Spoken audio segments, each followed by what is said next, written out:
Hey YouTubers, have you been running or walking more for exercise lately since it's harder to get to gyms these days? Have you been having pain in your knee, swelling in your knee? Have you just had a hard time continuing to walk and run because you just face some pain or some problem every time you go do it? Well, I'm going to cover with you today the top 4 reasons for knee pain from walking and running. My name's Dr. David. I'm a specialist physical therapist over at El Paso Manual Physical Therapy, and I've helped people out with running and walking for years, especially with knee problems related to running and walking. Reason number 1, bad form. A lot of people don't realize how terrible their running form or even their walking form is. And every time we get somebody with a knee problem here in the clinic, that's one of the first things we cover. You probably have been walking for years and years of your life. If you've been lucky enough to have functioning legs and everything, you've been walking and probably even running. And you wouldn't think twice about how you did it, the way that you stepped, which muscles you used, how much you raised your knees, how hard you stepped. There's all these different factors that we go into depth on when it comes to walking form and running form. And then it changes at different speeds. So there's likely a huge chance that the way that you're running, the way that you're walking even, is affecting your knee problem. If you take thousands of steps, even just hundreds of steps, it can put some bad forces through tissues that aren't designed to take those forces. Because you've got a running form issue or a walking form issue, it just overloads that tissue. It might be a ligament, a meniscus, could be some cartilage, could be the muscle or tendon as well. If that tissue gets overloaded, then it's easy to just irritate the tissue, eventually possibly tear the tissue, definitely get some swelling in the area. But at the lowest level, your body lets you know by just reporting pain. You just feel some pain in the area. Sometimes the joint, the knee will get hot as well, and sometimes it just gets achy. There are times when the knee won't hurt during running or walking. It actually might feel better, but then later on in the day, the knee starts to ache, maybe even at night. That is a sign that there's some knee problem going on when you're running likely. It typically is a sign that it's a cartilage problem, a ligament problem as well, versus if you get pain during running, it's more likely going to be a tendon or muscle problem. That's not a hard and fast rule. Those are just likely reasons for the problem that you're facing. But if you are having any sort of pain around the times that you're running, whether it's during running, right after, or later on in the day, then there's likely going to be some running form problem or walking form problem.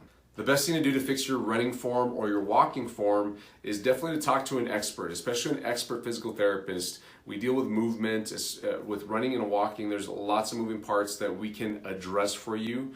And it's not a big fix most of the time. It's just tiny tweaks that you can make instantly and begin to reduce that pain problem that you're facing in your knee. Reason number 2, too much too soon or overloading. Now, let's assume that you have great running form and great walking form.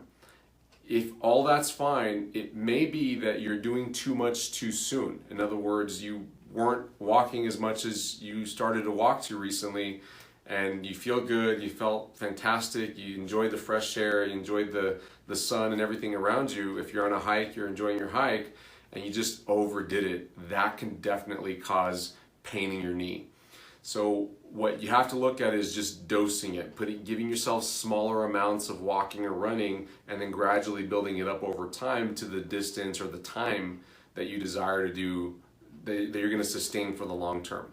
So said differently, if you're going to begin a running program or a walking program for exercise and you want to work up to 3 miles, for instance, you want to be able to cover 3 miles, I wouldn't go into doing 3 miles the first time you go run or walk. That's going to likely overload your tissues and you're going to do too much too soon and you're going to have some knee problem very likely.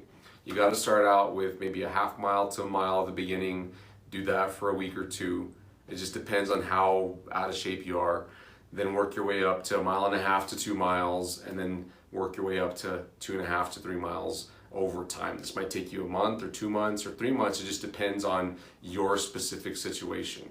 So you need to consult an expert on this if you're confused about how to do it. There is a lot of information online that is very helpful. You might start there too.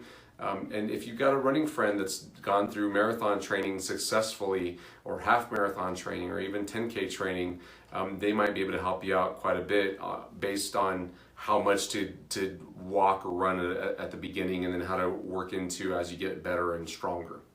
Reason number 3 for knee pain from running and walking is your footwear, your shoes.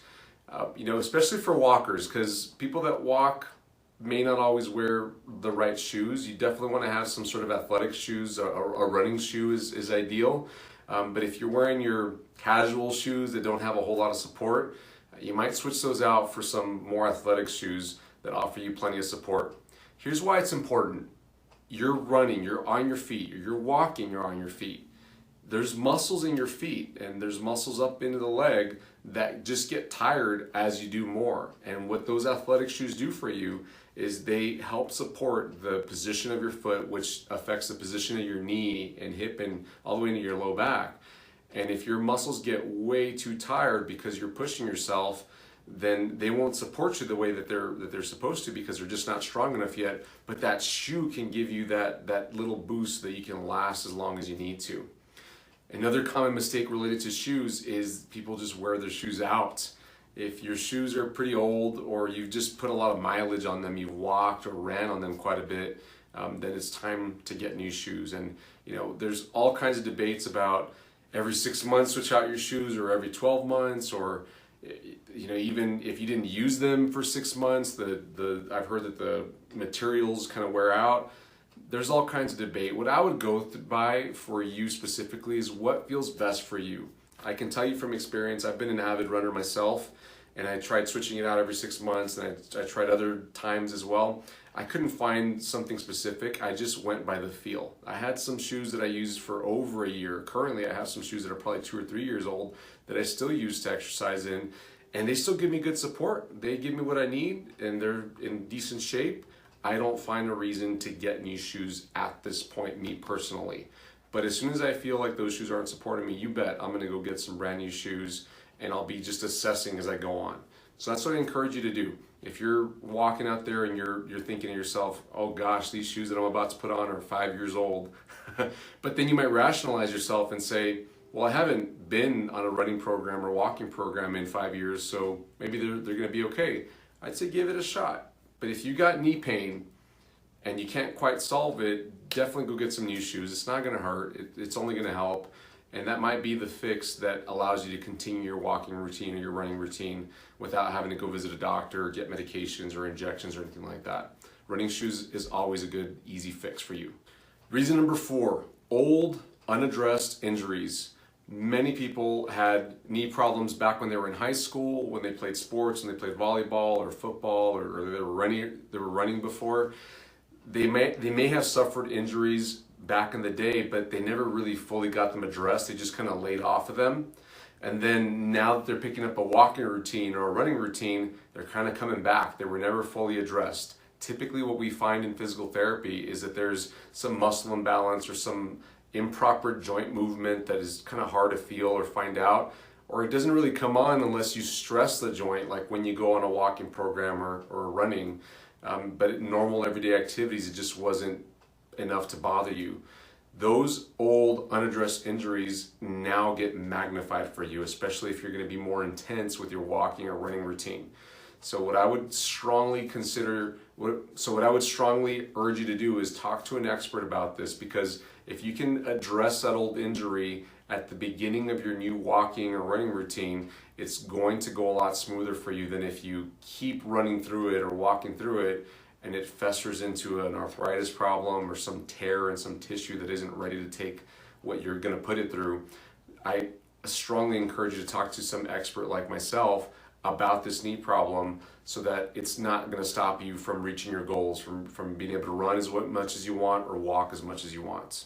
If you're unable to get to an expert, there's nobody in your area, or you just want to stay at home, make sure that you're safe at home, then I strongly urge you to consider checking out our 28-day Knee Health and Wellness Boost program. What this is, it's a 28-day structured program to show you how to get stronger in your knees, stronger in your hips, even your feet. It's a structured program to make sure to boost the health of your knees and make sure that you know how to address your knee strength moving forward, how to maintain it so that you're not having recurring knee problems. Check out more about that program by visiting the link in the description here. Well, thanks so much for watching. I hope this information was helpful for you. If you thought that it was, please give us a like right here and hit the subscribe button over there so that you can get notified every time we release some helpful information. And if you're looking for more help with knee problems, we've got a long playlist of videos on our channel page. Just head over to our channel page, find the knee playlist. We've got videos that cover how-tos on exercises, helpful tips on meniscus problems, helpful tips on ligament problems, home remedies for knee issues. There's all kinds of videos on there. I strongly suggest you go check those out to get more help for your knee problem. I wish you the best in resolving your knee issue. Have a great day, YouTubers. Bye-bye.